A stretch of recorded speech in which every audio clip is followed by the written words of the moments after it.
Hello and welcome to another exciting episode of Crossroad Conversation, where we bring to you inspiring conversations with some of the most fascinating minds in the world. Today, we have a special guest joining us all the way from Gujarat, India. She is, in her own words, your friendly neighborhood ghostwriter, not penning ghost stories but bringing other people's non-fiction books to life. Now, whether you have ideas that need words, you have book concepts that need structure, or you have some finished drafts that need polishing, Binati is your go to expert for bringing all these projects to fruition. Please welcome the incredibly talented and multifaceted ghostwriter, Binati Sheth.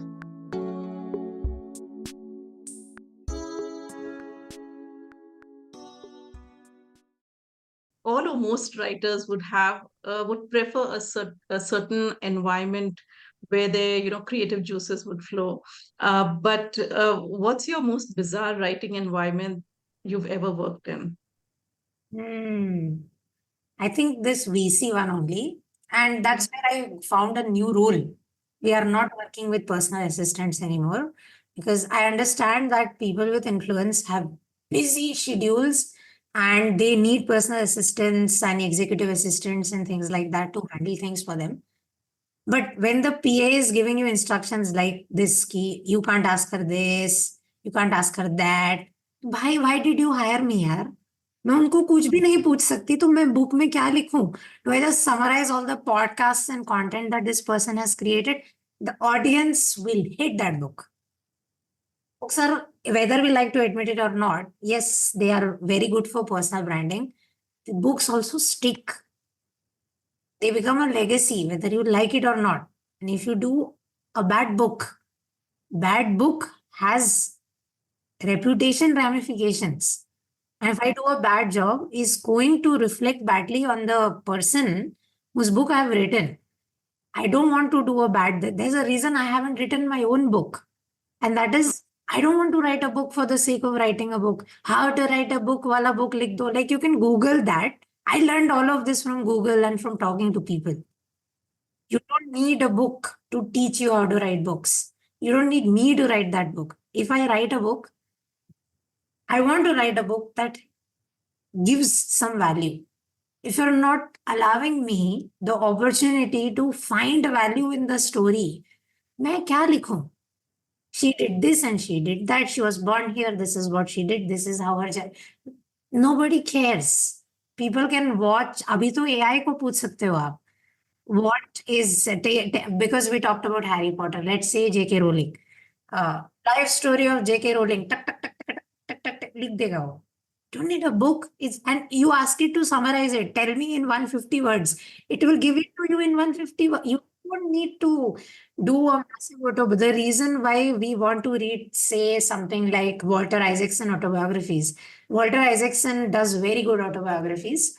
The reason why you want to read autobiographies Ghost written by J.R. Mortimer, who did Andre Agassi, Phil Knight, and Prince Harry's autobiographies, Ghost wrote them, that is. You're not getting their stories. Their stories are just there in the side. That this person had this happen. And you are getting a look at the emotional state of a person who, on the face of it, does not have an emotional face. Let's take Andre Agassi. Both of him and Steffi Graf, they both have very stoic images in the world of sports, in the world of athletes. We don't really think of the ideology that made them that way. That is why we read his autobiography. We are like, what made Andre Agassi Andre Agassi? Because I'm sure he had, I don't remember. I'm sure he had other people in the tennis classes that he attended. There's a reason he succeeded obscenely well compared to others. And that is something that the book has to tell you. And a shitty autobiography won't tell you, because shitty autobiographies will just give you highlights of a person's life. It will not show you how the person thinks. It will not give you what makes a person tick, because every person has a way that gets them to tick. Most of us are like clocks that don't have batteries. You're just chilling somewhere in the dust, and then something happens in our life. Inciting incident, we call this in the world of fiction, where the story starts picking up speed, right? And then the clock starts ticking, it gets the battery, and you have X amount of time to get something done. So, what is that inciting incident of this very real human being's life? And what got them to tick the way that they did, quickly, slowly, erratically? This is why we need good books. This is why we have to put in that thought of asking very stupid questions. Like, this person refused to answer. I know those questions were stupid, but those, see, stupid questions, answers to stupid questions reveal how you think. Say, for instance, you ask me something like, Pinati, what is your favorite book? I'm going to answer that question. I'm going to give some explanation. You, honestly speaking, won't care what my favorite book is. But how I described the journey of why that book is my favorite book, that will give you a clarity of, oh, acha, this is what qualifies as her favorite, right? Not this book is great, or I've read this book, or somebody else recommended this book. This person, this is important. So, stupid questions, as stupid as they are, actually tell you more than all those fancy, thoughtful questions ever do. Because fancy, thoughtful questions target one specific issue. They won't give Mm, you a full picture. They'll give you like a frame, a pixel from the picture. mm, So I was like, after this particular incident, I was like, cannot work with people who don't want somebody to go through their life with their stupid questions and all of this. Because yes, the question is stupid, and yes, it annoys you, but anything worth doing, like take giving birth to a baby, for instance, I think it's one of the most painful, most uncomfortable experiences parents go through. The mother, for obvious reasons, but also the father, right? They go through this because they're like, make cute baby. That is going to be our legacy. It's not supposed to be nice and flowery. It's supposed to be uncomfortable, painful, and difficult. So we mm, can't be sitting in our offices, be like, I want a book done by next May, and I don't want to put any effort other than showing up for 1 hour Zoom calls. It's not mm, how it works. You have to like put in, how do I say, uh, all the stupid little quirks that make you the person mm, that you are on the line. Because mm, while they will not show up in the book, all of these things don't show up in a book, but they mm, help you write a character really well. And even if you are writing the story of a real person, in the book, they are a character. Because the person who is reading the book, they will not have, say, I'm writing your book.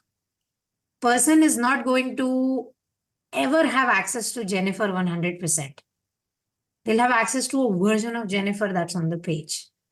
right. So I was like, this experience was weird enough for me to go, not working with people's PAs anymore, and Mm, make the uh, client acquisition process more rigorous, because mm, I spent 22 hours, no, not 22, sorry, somewhere around 21 hours on this project, and so much more behind the scenes. And mm. not worth it. It was not worth it at all. Such a headache.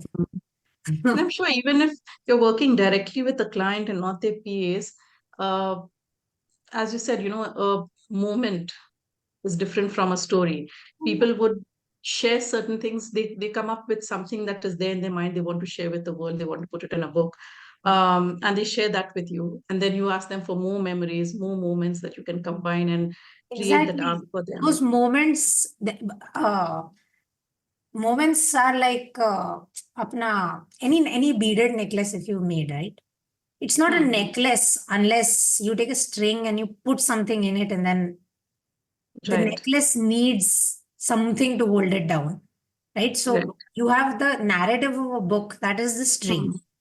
right? The Right. needle, the fabric, plastic, metal, whatever it is, that is the narrative of the book. That will hold Mhm. everything together. That includes themes, all of it. And then to make the necklace really like shine, because you can just put like a little gold chain and fine, everybody has a gold chain, won't really stand out. If you wanted to stand out, you have to put like a little pendant there, some Mhm. charm or like pearl, you have to string pearls on it or put some stones. I don't know. I'm not that into jewelry, but I'm assuming, you have to make it stand Uh-huh. out. So Right. the moments that you pick, you'll have lots of them, right? You'll have lots of pendants and things like that to choose from. Mhm. यहाँ Mhm. कौन सा pendant लगाएं ये? It's up to you. You choose. You Mhm. have to pull out all your pendants. You have to. And I'm sure some clients would be such that they themselves may not realize they have one something specific that will really stand out there. As you said, you probe, you ask questions, sometimes even stupid questions to get that answer. Definitely stupid Sometimes questions. I'll tell you, one of the Hmm. easiest techniques I have is I make people angry. I'm not joking.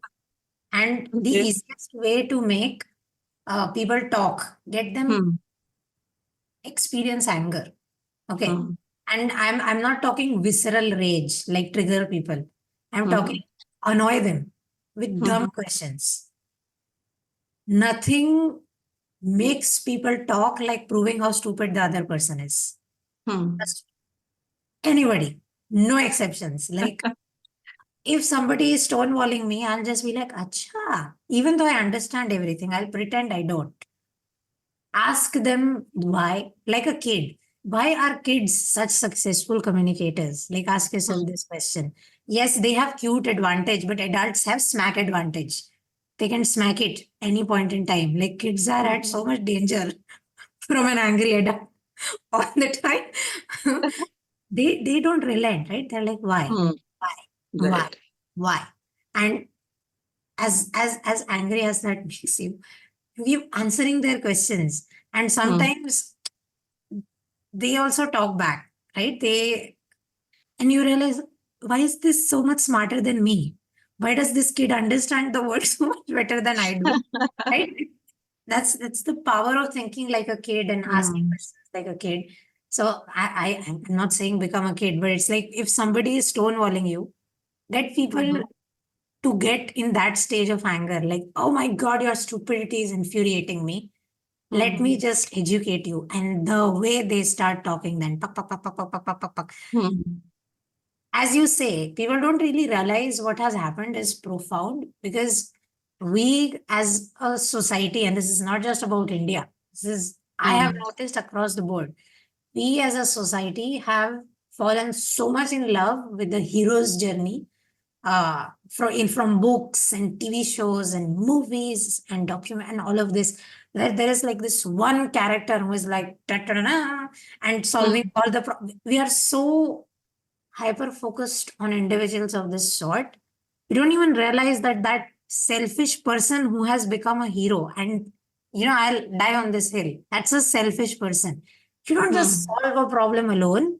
Nobody solves a problem alone. There's like a massive effort that has gone behind solving Hmm. any problem for that hero to stand on their pedestal.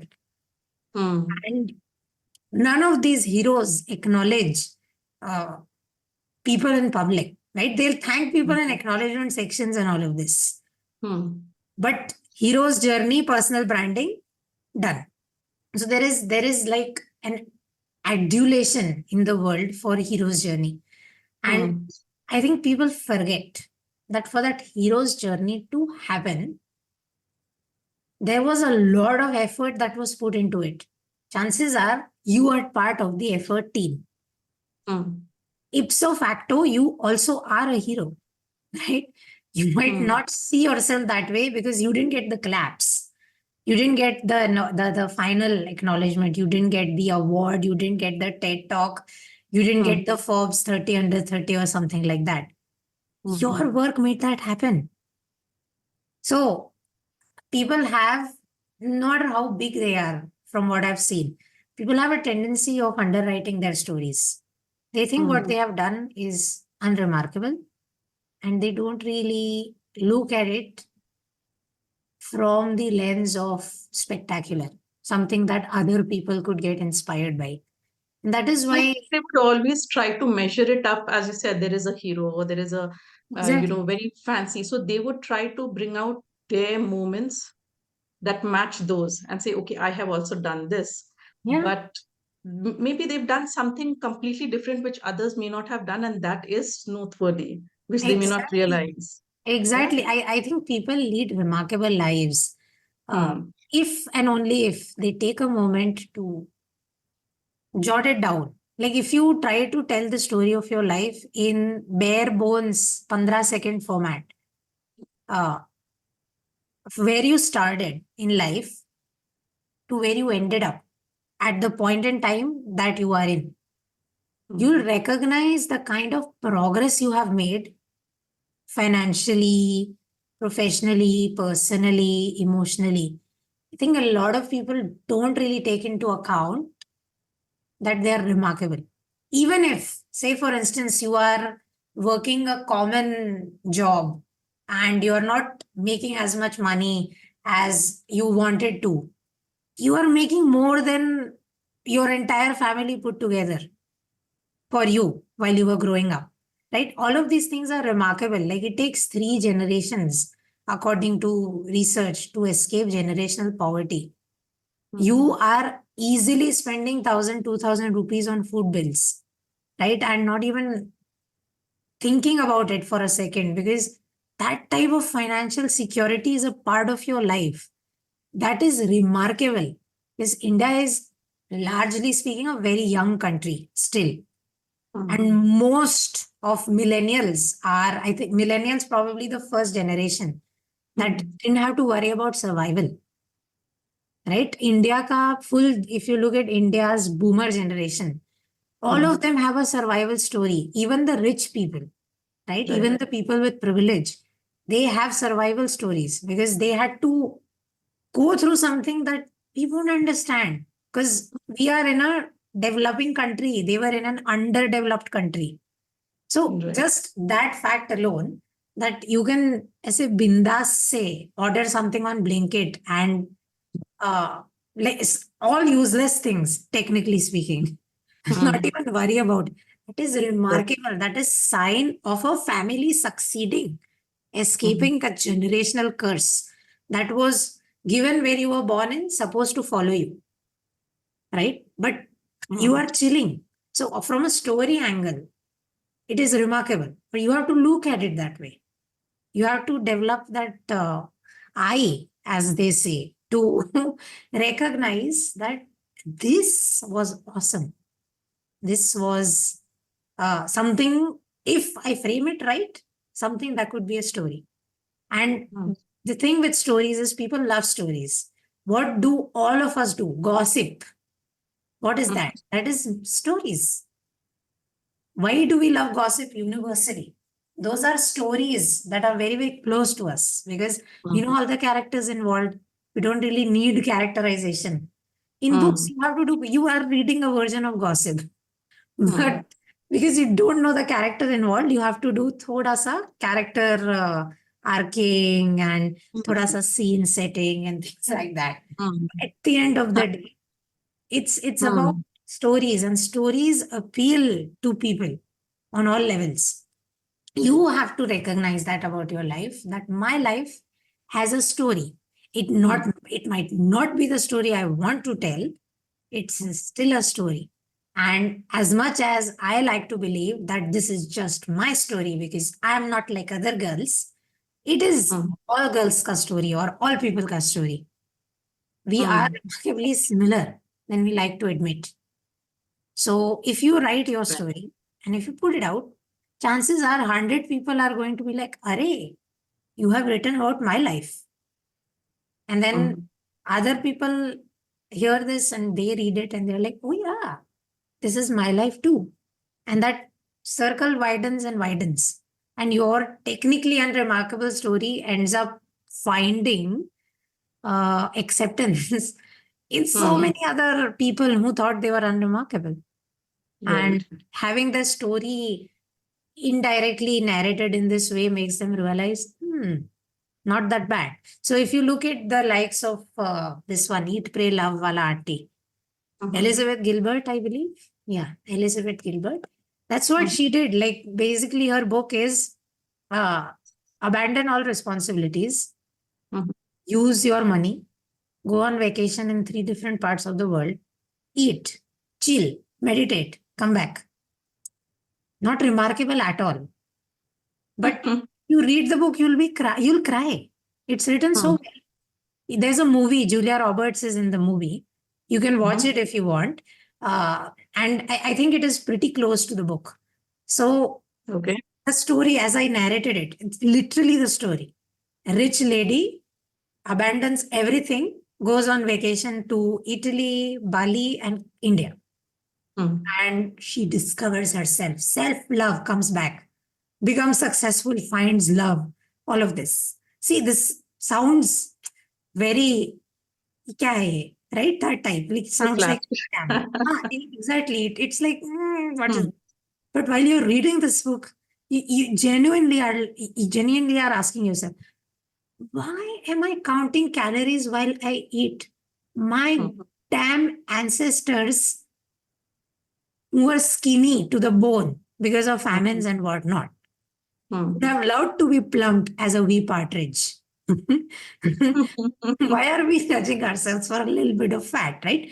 When chowing on a pizza or eating spaghetti and things like that, you ask yourself these questions. That is the power of good storytelling. It's not about the story of rich auntie going on vacation. That is if you are trying to be sassy, right? Getting people to laugh about a book or something. Important bit is how she writes about it.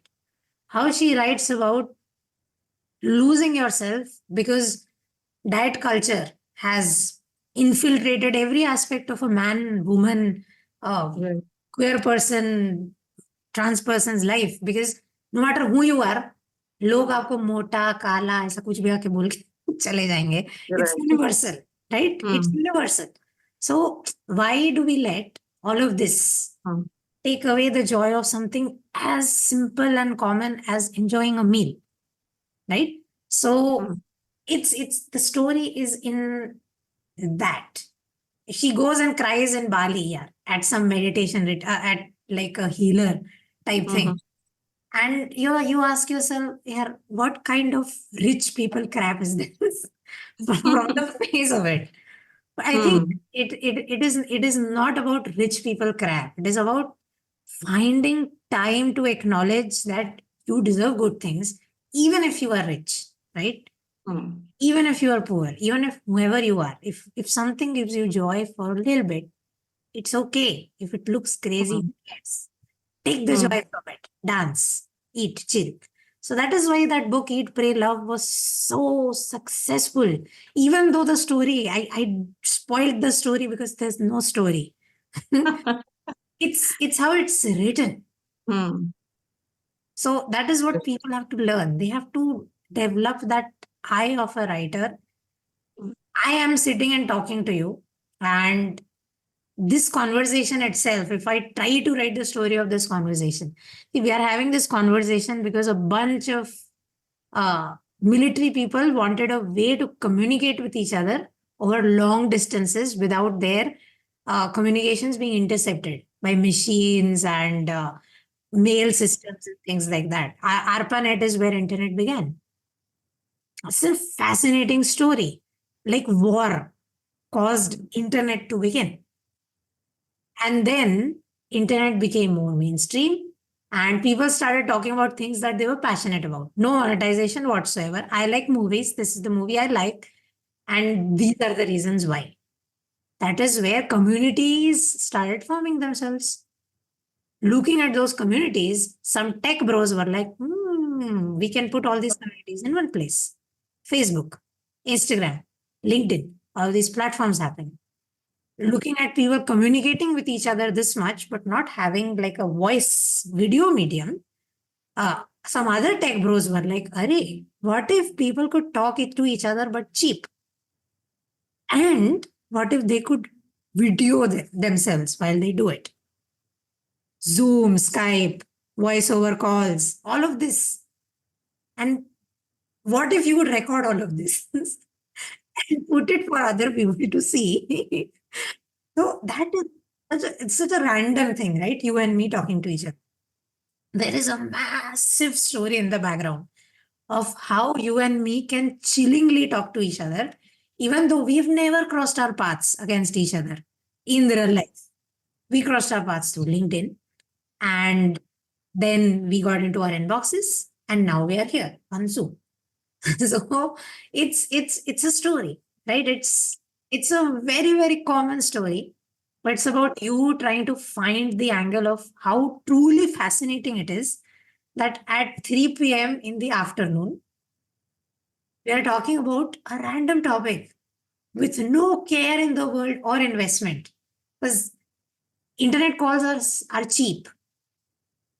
Why are we able to do this with this much ease? Because of that story in the background that has been told for decades now. Yes, don't really acknowledge it with every single call because that's a tough way to live. You are you're seeped in gratitude 24/7. So bhai, when are you feeling other things, But Right. you are thinking of writing a story. You have to think like this. Hmm. Anything has the potential to be a story. You just have to find it. Right. Yeah, and with all this that you just shared, I was just another thought was just playing in my mind about if we are thinking of writing something. Uh, we as humans, we are so similar, at the same time we are so unique.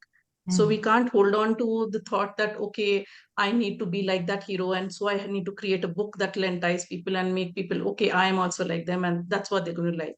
At the same time, we can't think that okay, I need to come out with some completely new and unique thing that people will like, because if we go that route, then how will people relate to you or your story?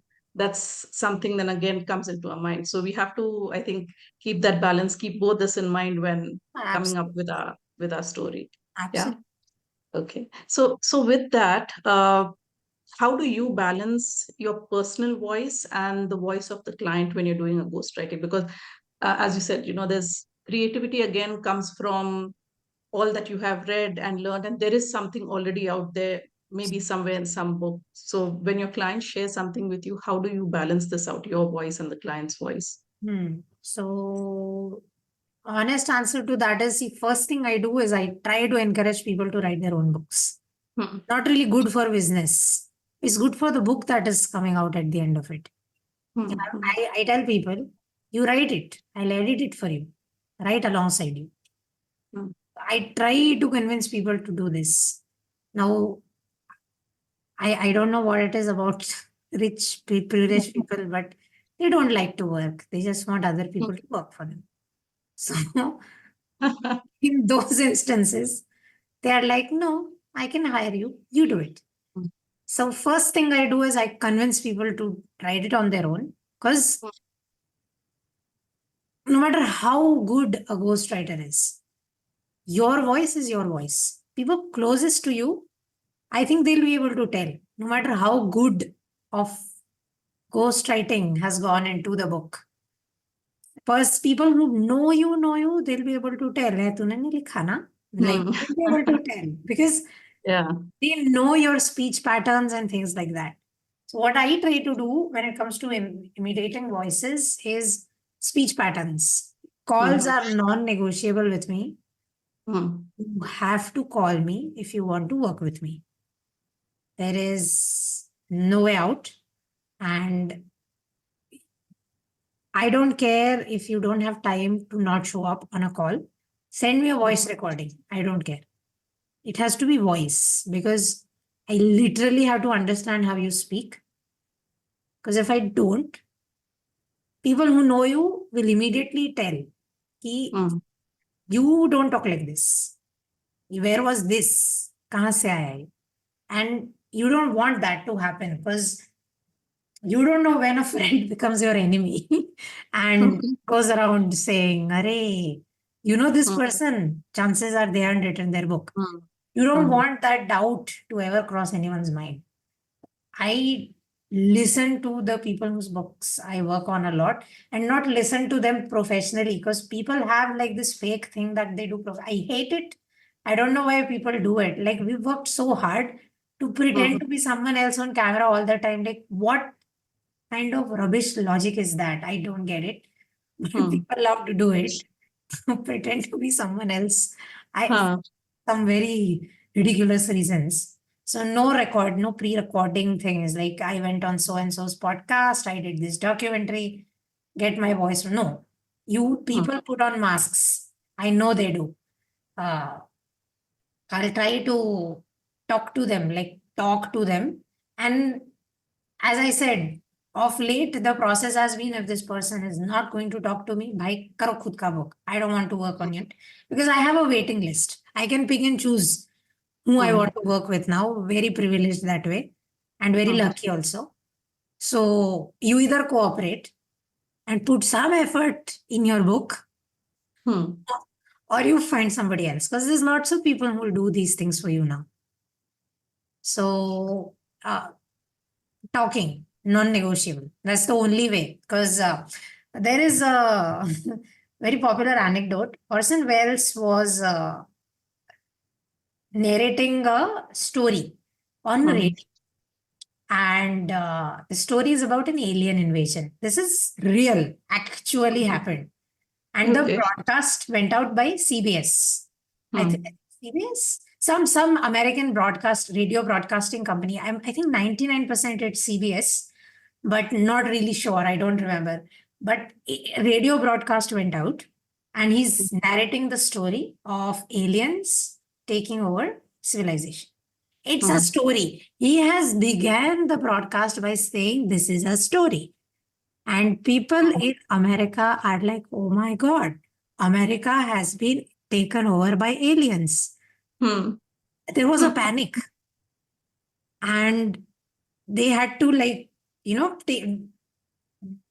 do so much damage control for this, because people genuinely believed that the Hmm. United States of America was Hmm. being overtaken by aliens, because Hmm. Orson Welles, while an alien attack, is doing a radio show.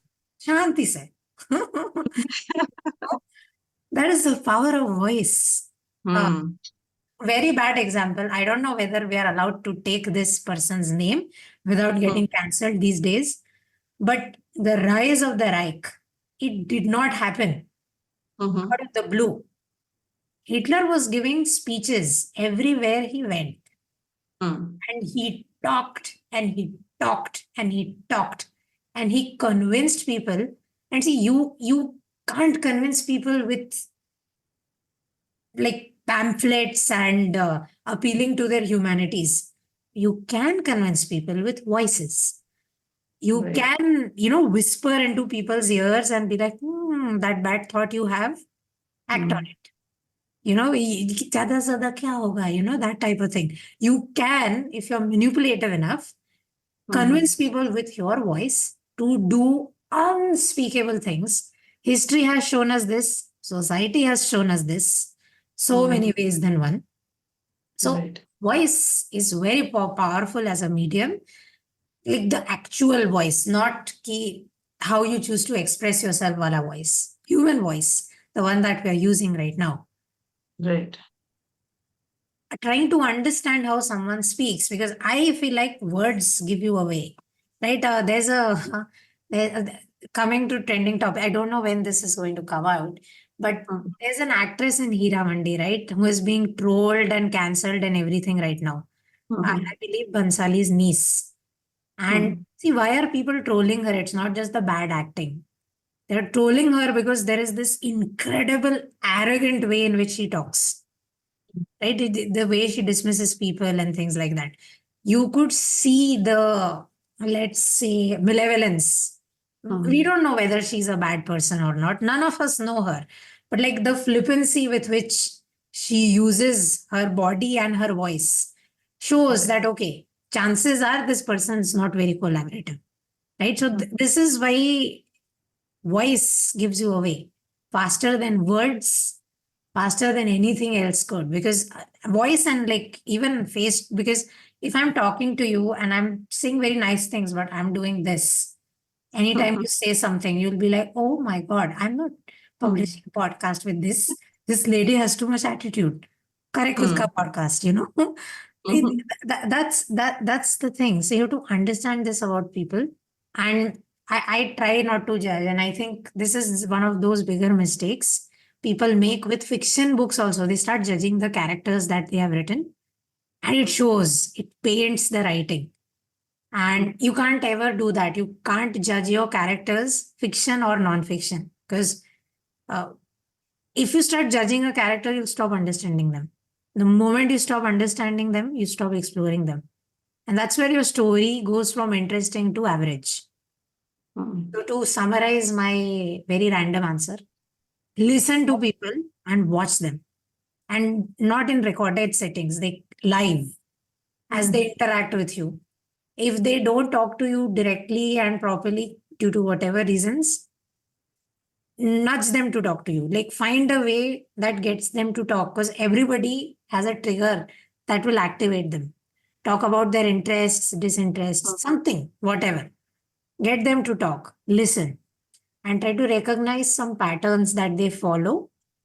What do they react to?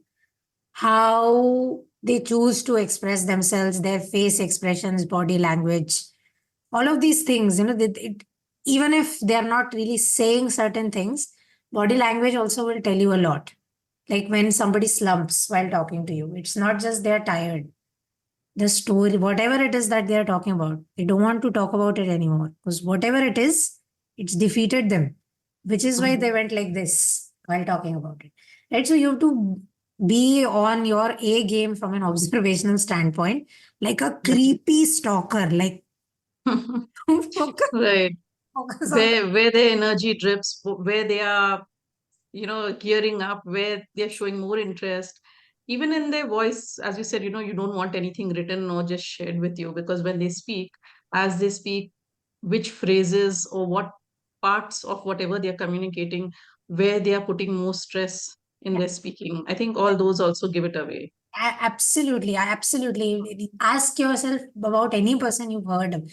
If I ask you to, like, I think the person that is in everyone's face these days is Prime Minister Narendra Modi. We just had an election and like hoardings and everything everywhere. So we've seen his. Try to read any statement as Modi would read it. You'll be able to hear his voice, the pauses he takes Right. and the way he enunciates. It's very unique. And Right. if you are to write a book under Narendra Modi, you have to bring that game to the thing. Otherwise, all the people who like him and don't like him would be like, can't even write his own book, can he? And then that would become a thing. Right. People are kind of contradicting myself a little bit. People are common, but Mhm. people do have unique quirks that makes them like not people but this particular person. Right. As in ghostwriting, you have to find the commonality of the story but the uniqueness of the voice. So it's like a weird little Hmm. dichotomy, but that's what makes it interesting. Hmm. How to make these two very diverse things meet together. So is this what motivates you as a ghostwriter? Because there's so much of hard work, writing, Money. creativity, all this money. Okay, Yeah, okay, all I'll be right. honest, there's a lot of money. If I write a Hmm. book right now, okay, and realistically, the publishing ecosystem is very bad for debut authors, Hmm. specifically if you come with as few followers as I do. Hmm. Uh, and again, followers does not mean just numbers you put up, but like Hmm. engaged audience. You want people that will click buy now. That Hmm. is the kind of followers you have to show up with. They Hmm. will not give me a deal. And even if they give me a deal, Hmm. my margins would be abysmal. So even if I sell, let's say safely 1,000 books, I'm not making enough money to survive a month. Hmm. So I work very, very hard on my book and I'm like, no money, money please. Sign up to my Patreon. Give me Hmm. chai, buy me coffee. I have to do all this Hmm. alongside marketing my book. It's true. Hmm. Or I have to fall back on family and things like that. Or I have to go back to whatever job I had before I wrote the book. Mm. Ghostwriting, on the other hand, people Mm. try to do this, that we'll do a royalty split, but I know better. I'm like, no, upfront. Give me upfront. Mm. You get paid 100% for writing a book, and you get paid well, because people are not exactly paying you for expertise as much as they're paying for your silence. I'm like, yeah, I don't want credit. I want credit. Like, you don't need to. Yeah, the credit. I want money. That's it. Hmm. Because I like nice things. And Hmm. I am working on my own book, fiction. Okay. Whenever that comes out, I don't want to be begging my readers and audiences to, like, support my author life, because I don't have anyone who's financially supporting me. I Hmm. want to be me supporting me. So worst Hmm. rating, I think it's Abhish Matthew. I don't remember. But he said that you have to, in that Son of Abhish, I think one of his Mhm. episodes, he said this, you have to have a job for the wallet and a job for the soul. Hmm. So ghostwriting is for the wallet. Book writing is for the soul. So it works out, That's because a good one. at the end of the day, I'm writing. It doesn't Hmm. matter for myself or somebody else. I think good writing takes time. Hmm. A lot of people don't like listening to this, specifically in publishing, because publishing is a business. If you say ki a book has to incubate to be well, and all, Hmm. it's true. It does need to incubate. But then if it is incubating, when are they making money? Hmm. So I was like, okay, to be practical about it, be honest, that Hmm. full-time author life is hard if you don't have financial support systems. Hmm. I don't have that. So I was like, I have to figure it out. Ghostwriting was like Hmm. win-win. Dono. Win-win. Get to learn, because you are, in a sense, learning to write books on other people's books. Right. So it's fantastic, Hmm. if you ask me. Very biased. That's a good strategy. I, whatever works. I think this is one thing that Gujaratis are good at. Uh, Hmm. we are good at uh, chalai levanu, we call it. Like, whatever the situation is, find a way to, like, move through it. Hmm. Right. And that's a good way, good mindset to follow. Yeah. Hmm. Okay, so knowing you, you would, of course, prefer to write on any other topic rather than on yourself. But if you had to write a book about yourself, Mm. on your life, what Mm. would you title this book? I would just title it "This Why I'm Not Married," because I think that would be funny. It really would be, and I personally am a fan of satire. Hmm. Satire as a concept is such a powerful way of inversing power on any social Hmm. dynamic. Whether we like to admit it or not, yes, women have more rights and all of this, more equality, more privilege. We have all of this. But have you seen the way people talk about women online and even offline? It's Right. terrible, right? We are gold diggers Hmm. to people who don't even have savings account with more than 10 lakhs in it. कहाँ से Hmm. Gold डिग करे भाई? तुम्हारे पास 10 लाख नहीं है. Why are you calling me gold digger? So it's very random things of this sort that I've noticed everywhere, that people have a way of dismissing not just women, men also. They Hmm. dismiss each other as much as they dismiss women. And I think calling it "This Is Why I'm Not Married," because you view me as an object, irrespective of me being a woman or a man. I am Hmm. an object that is serving a means. That is like a means to an end. I'm not a person with feelings and emotions and desires and aspirations. I'm just an object. I am doing something for you. If Hmm. I'm a man, I'm taking care of the family. If I'm a woman, I'm taking care of the family. Hmm. What is this? You get one life, one Right. life, and that is all you have to do with it. Like, no. So this is why I'm not married. I will write a book on this, and I won't. But If I have to, I would, because I think that would be a nice book to write. It would Mm, get you cancelled 100% in today's mob mm, mentality times. But it would be a good way to give social commentary on the times we are in, because uh, it is ridiculous. It is bad to be a man. It is bad to be a woman. It is bad, mm, definitely bad to be a queer or a trans person. So mm, भाई क्या करें, मर जाए. What is wrong with people? So I would like to write a satire of that sort, because mm, in many ways I feel like not to hyperfixate on the marriage thing. That is one thing where a lot of people's pin comes and gets stuck. Like everything that we've been told to पढ़ो, mm, मेहनत करो, job करो, mm, etc. so that you well settle in. What does that mean? Like teach us independent. What is this mm, marriage thing? Marriage is good.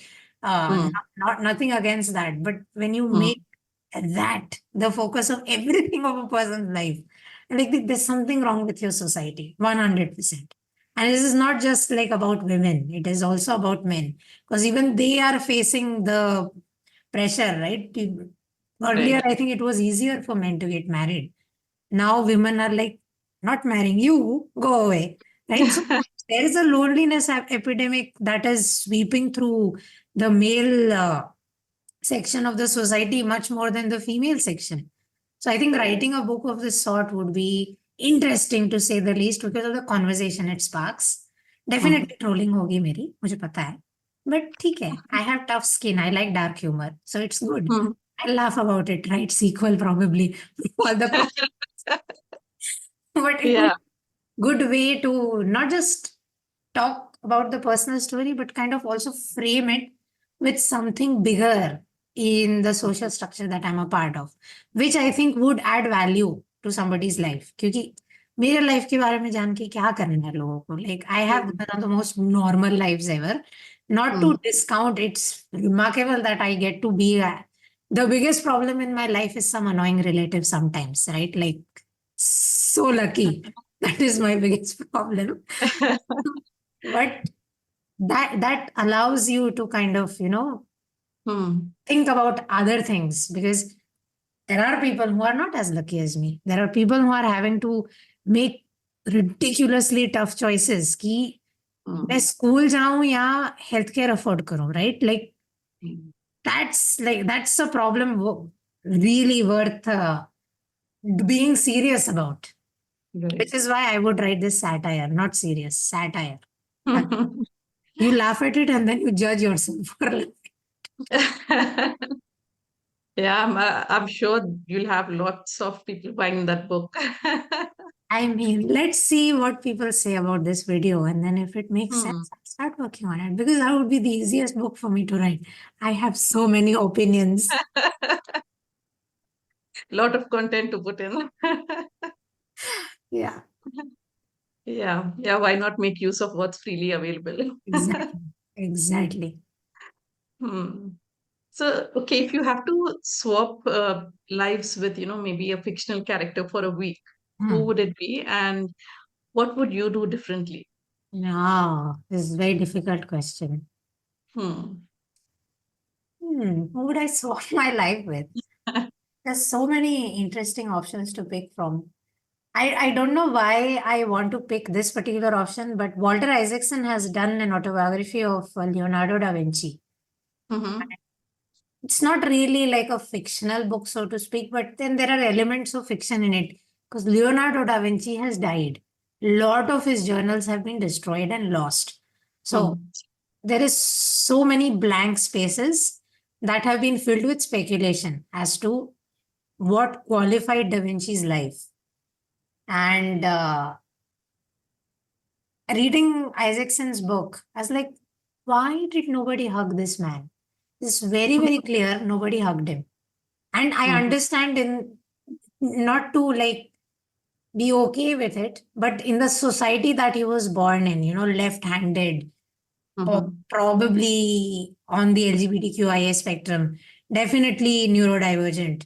Mm-hmm. And again, left-handed, which was sign of devil. All of these categories probably ostracized him from common society in spite of his genius. Mm. And all the people in his life chose to focus on a left-handed is this instead of hugging him or being nice to him or something of the sort. So Leonardo da Vinci, I think I would like to hug Leonardo da Vinci, be a Mm. character in Isaacson's autobiography, just walk Mm. my way up to da Vinci and be like, I'm sorry. I'm sorry we did this to you. I wish there was a world where people were appreciative of Mm. crazy original thinkers like you. But we are Mm. not there yet. And sorry to say, 2024, maybe we are not there yet. But koi baat nahi. We've improved a lot. So chances are 3024, there's Mm. hope. People would much better than they are right now. So I think that's what I'd do. I'd go and hug Leonardo da Vinci and come Mm. back and cry and maybe write a book about meeting Leonardo da Vinci because monetize on an experience that nobody else has had. Right. The Gujarati feature comes right in there. Exactly. Exactly. Okay. So if you're going to walk into a room, if Hmm. you could have a personal theme song for yourself, what's that personal theme song going to be every time you walk into a room? Hmm. I don't know. Theme songs are difficult. Hmm. Maybe we can have Hmm. We can have maybe Paganini playing in the background. This is like Paganini is renowned for being. Mhm. Sorry, why did I call it? What is wrong with me? I'm talking about Pagini. Okay. Yeah, this is what happens. Like, see, Michelangelo is actually pronounced Michelange. It's not Michelangelo. But then when Hmm. you are dealing with multiple languages, sometimes something happens and you're like, completely butchered the name. That's what I did. It's Pagani. It was Hmm. like Paganini because that's how you spell his name, even though Hmm. it's Genie. Anyway, Hmm. Pagani is renowned to be the devil's violinist, right? And Hmm. you listen to the most difficult violin pieces to play without a Hmm. doubt. I don't play the violin, but listening to it, you are like, "Ye kaise how? Like these sounds, how did these sounds come from one device? Like what? It's ridiculous. How much skill was involved in playing these music tracks. Ah, I would like that to play because that music has soft, sinister vibes to it, but it's Mhm. punchy and it will not allow you to sleep. Like you can't sleep to Pagini. You'll be like this to Pagini. And I think that's a good theme song to enter on. Yeah, everyone is Hmm. like this, and then your music plays and everyone's like this. Yes, the witch is here. That's a good one. Yeah. Okay, I'll move to my next segment. This is a new segment I've introduced. We have a rapid fire. Okay. Yeah, it's going to be I will swift I will suck answers. at this, but let's see how this goes. You just have to pick one of whatever options are playing. So it's going to be easy. Okay. All right, ready? Ready. Okay. Pen or keyboard? Pen. Early bird or night owl? Night owl. Even though I am an early bird now, but night Okay. owl. Prefer Hmm. Tea, coffee, Red Bull, fruit juice, or water? water. Favorite book? I plead the fifth. That's a difficult Fav- question. I don't answer that question because it changes all the time and Hmm. relies on mood, relies on genre, relies on Hmm. age also. Because there was a time I used to love Dan Brown books. Hmm. Legit had a crush on Robert Langdon from the series. But now I'm like, what is wrong with me? Why did I used to like this? So it's a question I will never answer. No favorite books. Books I like, books I prefer. Yes, I can Hmm. answer that. No favorite books. Okay. Favorite writing spot? The place where I'm sitting at right now. Go to snack while writing? No snack. It leaves crumbs. You have to clean it up. No. Outline or free write? Difficult to answer. because personally, free Mm-hmm. writing, but for professional reasons, outlining. Because you do free writing and client is like, maja nahi aaya. So you have to start doing everything again. Get the outline approved and then write. Much easier to deal with Mm. it. So it's like, personally, I free write, but Okay. professionally, outline. Okay. Favorite writing genre? Hmm. Hmm. I think satire. Favorite reading genre? Currently, I'm loving horror. I'm Mm. reading House of Leaves. Ah, incredible. Not exactly a horror book. It's more Mm. like a satire on academia, but it is Mm-hmm. framed with horror because there's a story within a story. And that story within the story is a Mm. horror thing. And this book is incredible. One of those books like Gravity's Rainbow. It's Mm-hmm. ridiculous book if you try to put the story out. But Mm. the reading experience enriches you so much. You're like, wow, love it. So I am on a horror thing courtesy of House of Leaves, Mm. and I'm loving it. So these days, horror. Before it, I was into historical fiction. I Mm. started with Song of Achilles. I was like, wow. Then I read Circe. I was like, wow. Then I read Palace of Illusions. Then I was like, Mm. wow.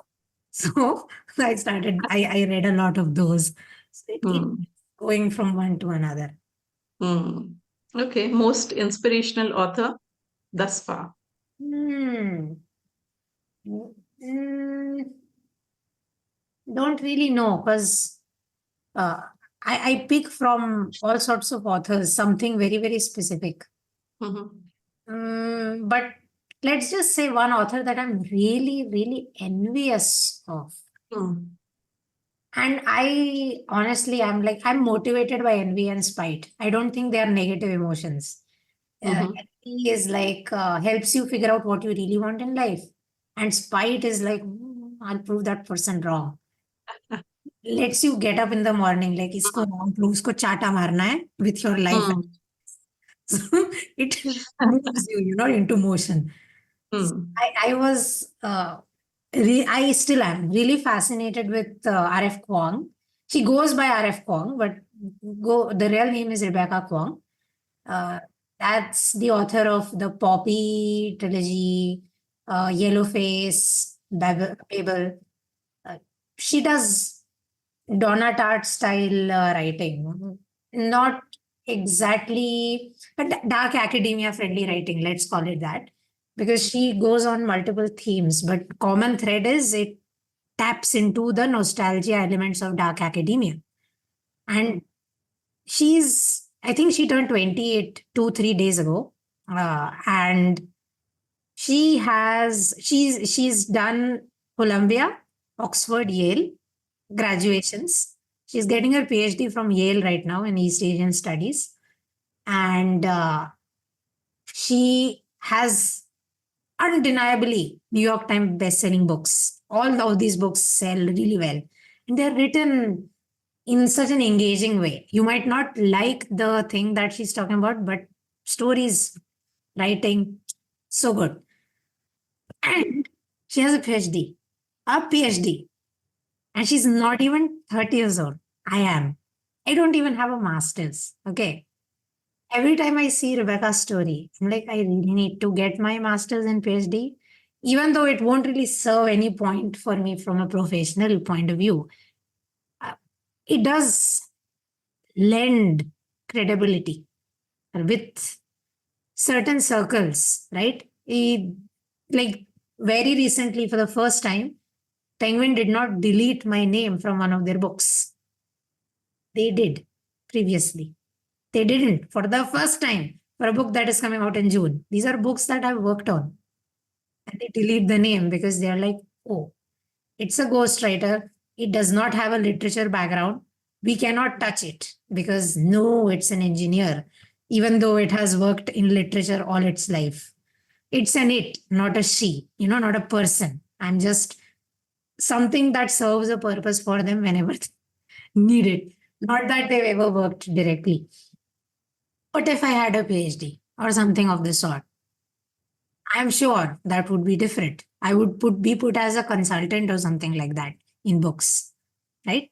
So watching Rebecca, RF Kwong, like because she prefers to be RF Kwong, watching RF Kwong's journey, I'm like, these are the things I want in my life and I don't have. So maybe I should chase them. So I think I would say a lot of authors and their journeys inspire me. But Rebecca's is the one that makes me feel like I need to do more with my life than just be fine with this business thing. Like, let's get some credibility also. Hmm. Okay. Character driven or plot driven stories? Character driven, to be very honest, because plot ka kya hai? All plots have the possibility of being bad. Hmm. Who might like it, I might not. Characters, on the other hand, if you do characterization well, people might not like your story, but people Hmm. will love your characters and they'll want more from those stories, right? Like, not that particular story, but they'll want the character to show up again and again and again. Like, look at comic books. Why are comic books successful? Hmm. They have ridiculous plots. Hmm. Avengers की story आप कागज पे लिखो Hmm. and get a stroke because what is this story, but look at the obsession that that story has sparked amongst people. $1 billion plus multi-billion dollar franchisee, Right. and that is because it's character driven. You care about Tony Stark, you don't care about Earth and what is happening on Earth. You care कि Tony जिंदा है कि नहीं. Hmm. Everyone is speculating, will Downey Jr. come back? They don't particularly care about Downey Jr. They want to see what is happening to Iron Man after like that thing. Hmm. So this it's the motivations of an author at the end of the day. I personally am motivated by stories that move people. I'm like, वही तो purpose है. अगर तुम्हारा story देख के किसी को कोई फीलिंग ही नहीं आया तो क्या करा, what is the story doing? So I'm like, okay, because I'm focused on emotions and feelings, Hmm. character driven. Plots definitely होना चाहिए, very important. But characterization, I think, much more important than plot. Because plot, you can do anything with it.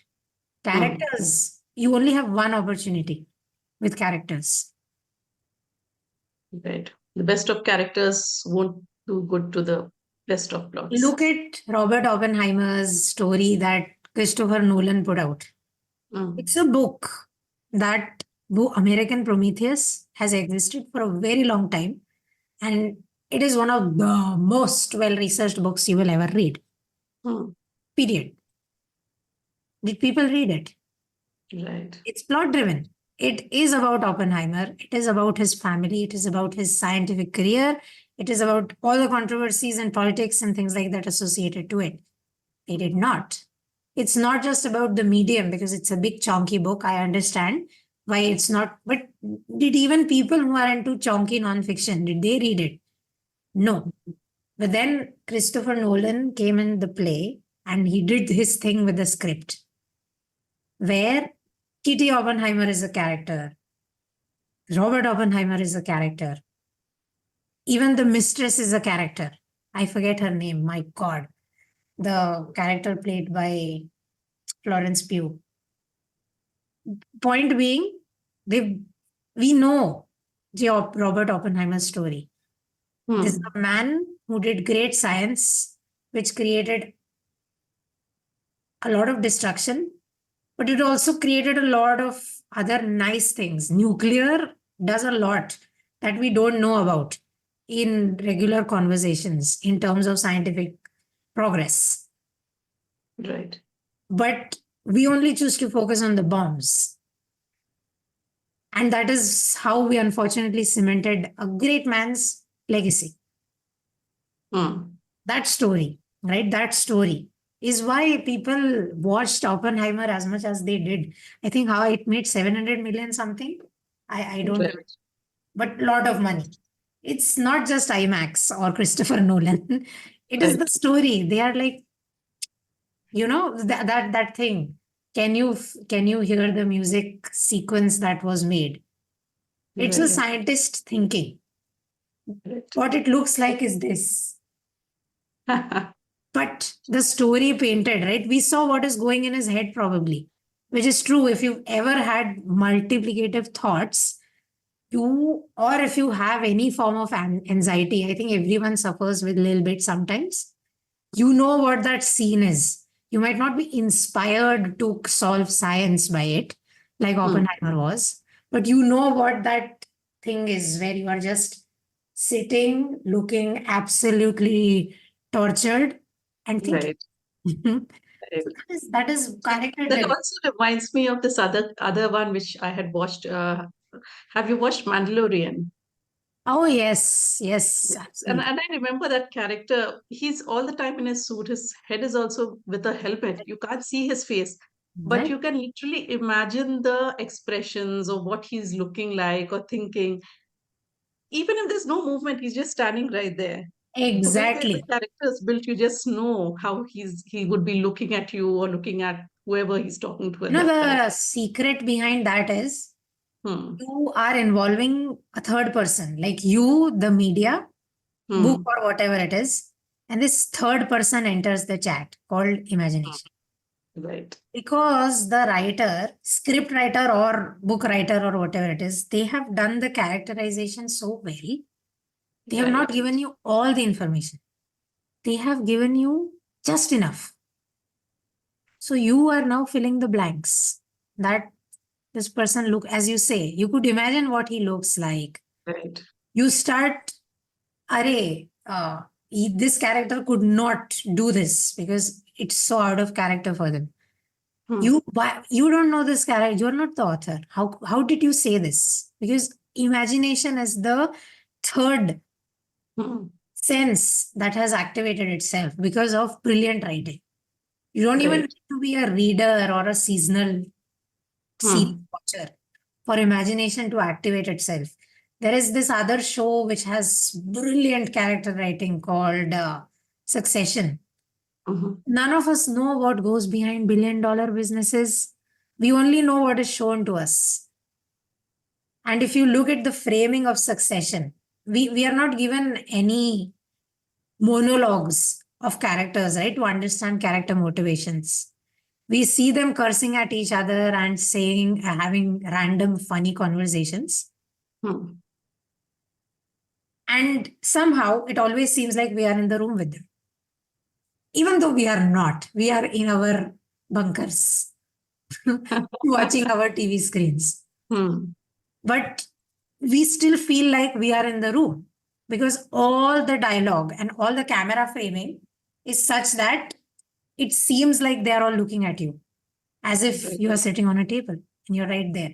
So these type of characterization decisions, Denis Villeneuve did fantastic job with this, Hmm. about Dune, the book series that he is turning into movies. So if you Right. see the second movie where Hmm. AD Prime, the planet, is shown and the Harkonnen is pulled out, black and white framing is done. Okay. Right. Now, the thing about Gady Prime from the books is it has a black sun. Hmm. And the thing with black light is it absorbs all the light and Hmm. leaves behind brightness. So, if you Hmm. look when the Harkonnens enter, if you look at how the shot is framed, it feels like this person starts irradiating light. This is world building without even telling you anything about Gady Prime. You don't know that it has a black sun, and you Hmm. don't know that it's an industrial, only oil drilling wala planet. But you get this mechanical iron type taste in your mouth when you watch it. You are like, something Hmm. very gross is going to happen now. Because Right. characterization using background. So this Right. is what good creatives actually do. This is very petty details. Nobody cares on the front of it about these details, but they do matter. They tell you a lot without actually telling you a lot. And that Right. helps readers, even the most casual readers or viewers, fill in the blanks. All right, so that completes our rapid fire round. That was quite interesting. Yeah. And with that, I think we can close our episode. And it was wonderful talking to you. I don't want to hold you up for Yes. more time. Thank you so Yes. much, Binti, once again for coming over here on our podcast. And Of course. wonderful, wonderful speaking to you. Thanks, Binti.